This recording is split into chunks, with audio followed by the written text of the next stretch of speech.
Hora de cambio.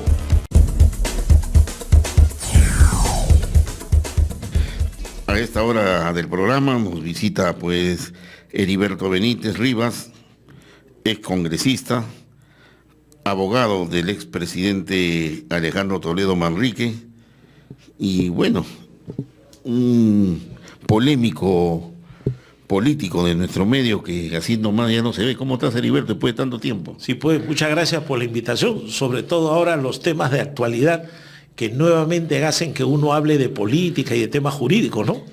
Y lo más importante es que nos interesa el interior del país, que es ahí donde estamos llegando con mucha fuerza, con el propósito de que la gente, bueno, se informe, pues qué es lo que pasa, pues, ¿no? La semana pasada fue la semana de Keiko, esta semana es la semana de Alan. Hace un mes fue a través de un video de un personaje chileno, fue la semana de Toledo, y así nos estamos pasando toda la semana. ¿Y qué es lo que crees que está pasando en el Perú? Como que, al margen de la lucha contra la corrupción, que siempre se tiene que dar, pero ¿cómo crees que está fluyendo el panorama político frente a estos hechos? Mira, lo que yo veo es que hay un descrédito de la clase política. Y luego de este descrédito son las autoridades fiscales y judiciales las que asumen, digamos, el papel de fiscalizadores de los políticos. Porque hace muchos años se decía, la justicia está politizada, los políticos controlan a los jueces. Ahora se dice, la política está judicializada, los debates se hacen en las fiscalías. Los políticos tienen que estar respondiendo por acusaciones, por imputaciones y sometidos a procesos penales, cuando antes había una figura diferente. Ahora tú ves a todos los políticos en la fiscalía y en el Poder Judicial. Los candidatos a cualquier cargo público ya no le ven su hoja de vida o su currículum, sino qué antecedentes tienen. Entonces, ¿cuántas denuncias tiene él y el otro y el otro? Ah, ¿por quién voto? Ya no interesa si es preparado, si es político, si es un cuadro, si conoce, si tiene preparación o si hace gestión pública. Se ha invertido la regla. Y eso ha dado lugar a que la señora Fujimori, el señor García y el propio Alejandro Toledo estén sometidos a procesos judiciales y algunos de ellos en la cárcel, otros con un pie en la cárcel y otros pues preocupados por lo que puede venir. A eso es lo que vamos. La experiencia del 90, del fujimontesinismo hasta el año 2000, parecería que no se aprendió la lección, porque se supone que ese gobierno fue caracterizado por la corrupción, por violación de derechos humanos, etcétera, y se pensó que con Toledo la cosa cambiaba. Hemos visto las denuncias, Lavajato, etcétera, y no hay político que se escape de estas investigaciones. Y lo peor es de que cómo queda el país, ¿no? O sea, ¿qué es lo que ha pasado? ¿Cómo interpretas tú?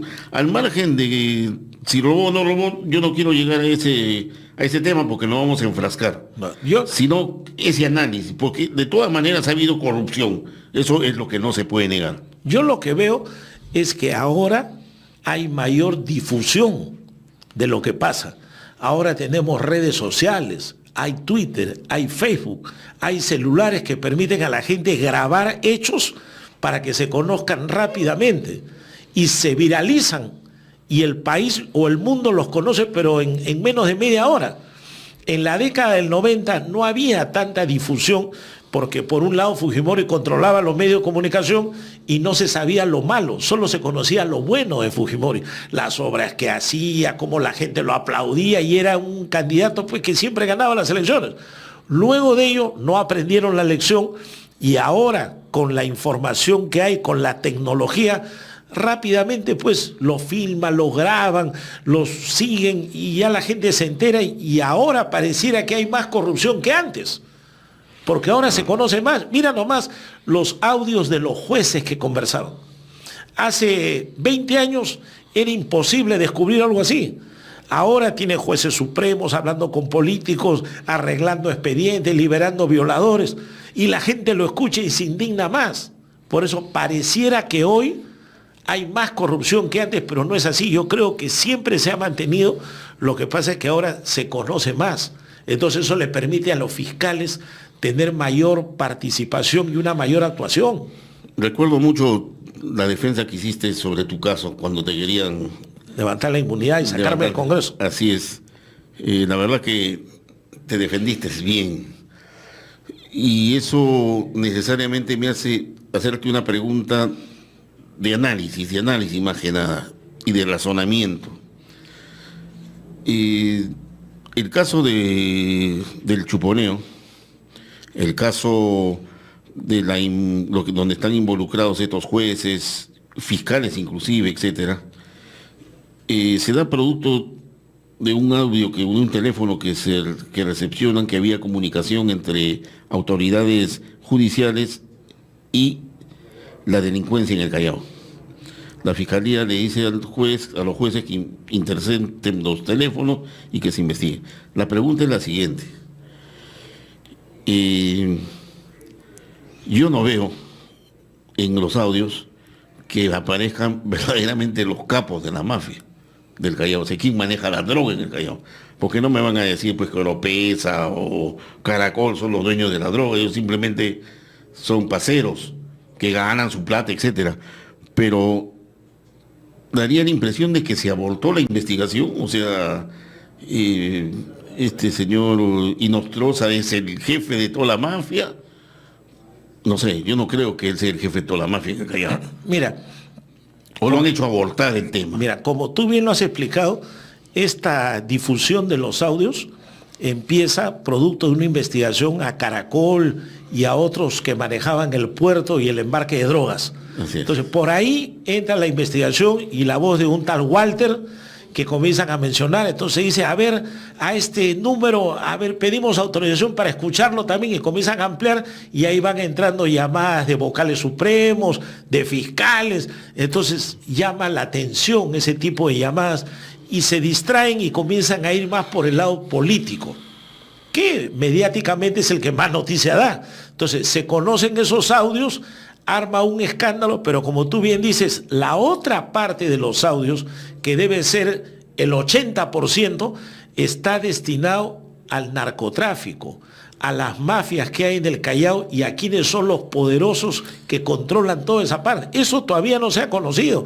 Yo entiendo que la fiscal Castro, que es la que está a cargo de la investigación, está poco a poco transcribiendo los audios relacionados a ese 80%, y que seguramente en unos meses se conocerá, o de repente las autoridades lo seguirán manteniendo en reserva. Pero ahí está el quid del asunto, que es lo más peligroso y lo más grave: el crimen organizado verdadero, el narcotráfico verdadero, y que puede haber hasta amenazas de muerte o tantas cosas, ¿no? Que ya se están produciendo. Claro, ya ha visto que en un sauna han matado a uno, a ver quién los echó, como dicen delincuencialmente, pero acá se han ido por el lado político. O sea, mediáticamente ha interesado al juez supremo, al Consejo de la Magistratura, como ellos negaron, se armó un lío. Pero lo otro, yo creo que tú tienes razón, es lo más grave. Es habitual que privados, digamos así, para no mencionar, manejen los audios.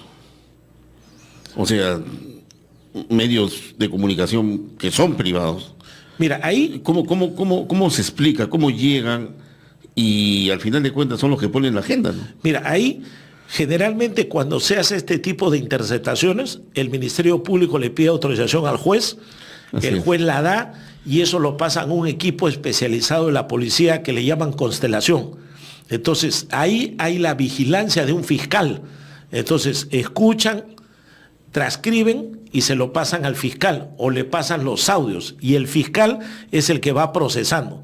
Evidentemente que la impresión que da es que a través del Ministerio Público deben haber filtrado esos audios, algunos de repente, como los escuchan todos, la parte relacionada a los políticos, y se le han calzado, pues, digamos, a una ONG, a alguna persona conocida. Pero solo acuérdate, es habitual, no es habitual. Pero solo le han dado la parte relacionada a los políticos. Porque tú no escuchas hasta ahora ninguna conversación vinculada al puerto, al narcotráfico, al embarque, o a la compra de droga, o a ver cómo lo envían. Ni una. Todo lo que hay es relacionado a jueces supremos y políticos. Entonces, esos audios que son como 8 meses de grabación, hay filmaciones, hay fotografías, porque se ha visto que a estos jueces supremos, lo mismo el Consejo, los han grabado en su casa, los han filmado, les han tomado fotos. Entonces, para el otro lado del narcotráfico también debe ser igual. Entonces, ese 80% que resta, cuando se conozca y se vea quiénes más están detrás de todo eso, ahí es donde va a estallar la cosa. Hasta ahora hay políticos, se ha remecido la clase política, han caído un montón, pero falta la otra parte. Ahora, ¿cómo actúan? Que es el otro tema que tampoco se quiere tocar. ¿Cómo actúan estos jueces corruptos? Porque alguien los contrata, ¿no? Claro. Sino ¿cómo yo te voy a liberar o te voy a hacer un favor a ti si no te conozco? ¿Qué interés tiene? Y no estamos hablando de los bufés, que son los que negocian, porque el capo de la droga en el Callao pues no va a ir a hablar con Inostroza, con Walter Ríos, no, y para eso tienen sus equipos operativos. Tú eres abogado, conoces más o menos qué es lo que ha pasado en Lavajato, ¿no? Y mira, Lavajato, muchos bufés que ahora aparecen como defensores de la conciencia social del Perú, han sido pues los negociadores con Odebrecht contra el Estado, ¿no? Ay, mira, y si te das cuenta, no hay ninguna conversación de Inostroza, como dices tú, con un capo del narcotráfico o con una persona investigada por esos delitos.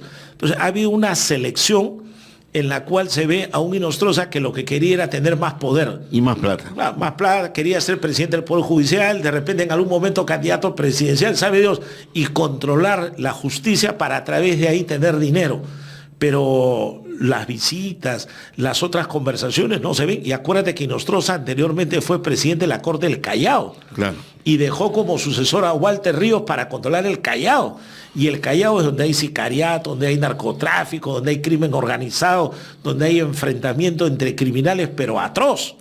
Entonces, alquiler de armas. Alquiler de armas y los puertos. Mira ahí, cuántas embarcaciones, cuántos se descubrieron. Ahora ya no hay avionetas, ahora salen por ahí. Ahora, algunos decían, siempre se especulaba, que si no ha sido la Fiscalía, puede ser que tal vez estos organismos como la DEA que apoyan se han enterado, ven que las autoridades no hacen nada y de repente por ahí ha venido una filtración, ¿no?